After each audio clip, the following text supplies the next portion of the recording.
ములుగు జిల్లాలోని 23 గ్రామాల్లో స్థానిక సంస్థల ఎన్నికలపై సుప్రీంకోర్టు స్టే.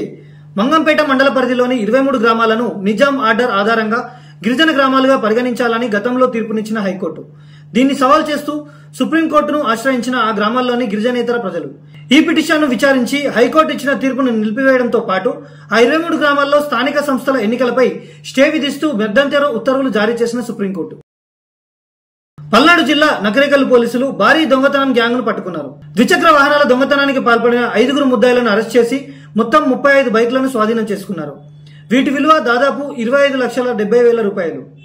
నకరేకల్, రాజుపాలెం, ముప్పాళ్లతో పాటు పలు స్టేషన్లలో పరిధిలో దొంగతనాలు చేసినట్టు పోలీసులు వెల్లడించారు. ఈ ఆపరేషన్ లో చాకచక్యంగా వ్యవహరించిన Sattenapalli rural CI Kiran, SI Suresh సిబ్బందిని జిల్లా ఎస్పీ బి కృష్ణారావు అభినందించారు.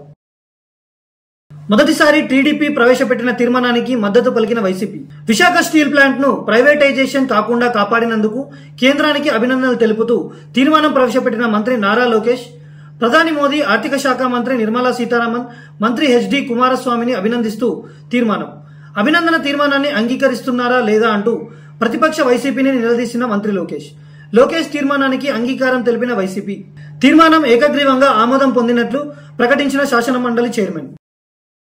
తిరుమల శ్రీ వెంకటేశ్వర స్వామి ఆలయం సాలకట్ల బ్రహ్మోత్సవాలకు సర్వం సిద్ధమైంది. ధ్వజారోహణానికి ముందు రోజు చేపట్టే అంకురార్పణను ఆలయ సన్నిధిలో సేనాధిపతి పర్యవేక్షణలో బుధవారం రాత్రి 7 గంటల నుంచి 8 గంటల వరకు నిర్వహించారు. బ్రహ్మోత్సవాల సందర్భంగా శ్రీవారి దర్శనానికి వచ్చే భక్తులకు టీటీడీ ఈ ఏడాది ప్రత్యేకంగా 16 రకాల వంటకాల పంపిణీ చేయనుంది. హిందుస్థాన్ ఎంటర్ప్రైజెస్ విశాఖపట్నం ప్రొప్రైటరీ పువ్వాడ మస్తాన్రావు గారు తిరుమల వెంకటేశ్వర స్వామి వారికి 5 కిలోల బంగారం మరియు వజ్రాలతో యజ్ఞోపవీతం చేయించారు. ఈ బ్రహ్మోత్సవాలలో స్వామివారికి సమర్పిస్తున్నారు కావున భక్తులు చూసి తరించగలరు.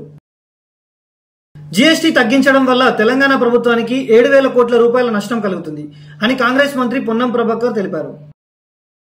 దసరా మామూలు ఇవ్వలేదని నర్సును జుట్టు పట్టుకుని ఈడ్చుకెళ్లి దారుణంగా కొట్టిన హిజ్రాలు. నెల్లూరు జిల్లా కందుకూరులో హిజ్రాల దౌర్జన్యం. మద్యం మత్తులో కోవూరు రోడ్డులోని ఓ ఆసుపత్రికి వెళ్లి డిమాండ్ చేసినంత డబ్బులు ఇవ్వలేదని నర్సుపై దాడి. ఇష్టం వచ్చినట్టు బూతులు తిడుతూ జుట్టు పట్టుకుని ఈడ్చుకెళ్లి బట్టలు చించేసి నర్సుపై దాడి చేసిన 6 హిజ్రాలు. కొంతమంది యువత తల్లిదండ్రులను మోసం చేసి తప్పుడు మార్గంలో వెళ్తున్నారు. ముఖ్యంగా కాలేజీ విద్యార్థులు ఇలాంటి పనులు చేస్తున్నారు. ఇందుకు సంబంధించి ఒక బాలిక తన తల్లిదండ్రులను మోసం చేస్తూ కాలేజీకి వెళ్లడం మానేసింది. ప్రియుడితో తిరుగుతూ తల్లిదండ్రులకు రెడ్ హ్యాండెడ్ గా పట్టుబడింది. ఇంకేముంది, వాళ్ళ స్టైల్లో వారు వాళ్ళ కూతురికి బుద్ధి చెప్పారు. ఈ వీడియో ఎక్కడ అనేది తెలియదు కానీ నెట్టింటా వైరల్ అవుతుంది.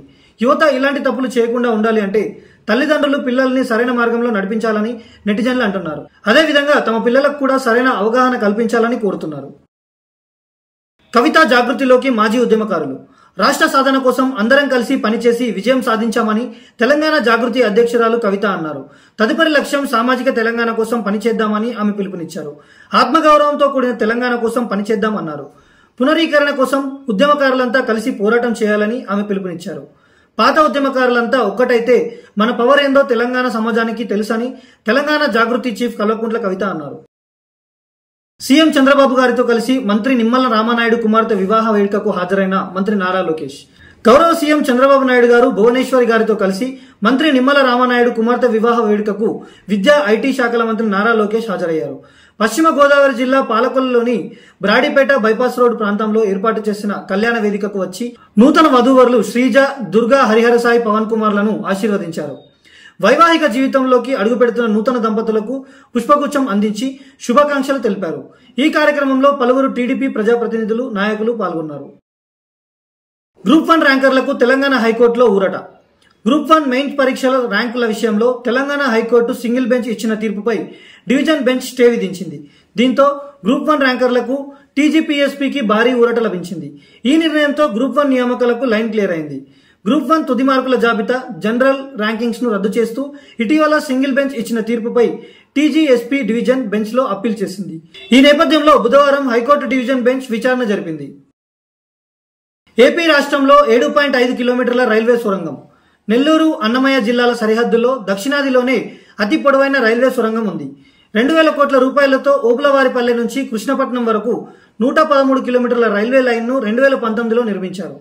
ఇందులో భాగంగా చిట్వేలి, రావూర్ మండలాల్లోని వెలుగొండ అడవుల్లో చెర్లోపల్లి వద్ద 7.5 కిలోమీటర్ల సొరంగ మార్గాన్ని 470 కోట్లతో నిర్మించారు. ఈ మార్గంలో చెరువులు, వంకలు దాటడానికి 15 పెద్ద వంతెనలు, 120 చిన్న వంతెనలు నిర్మించారు.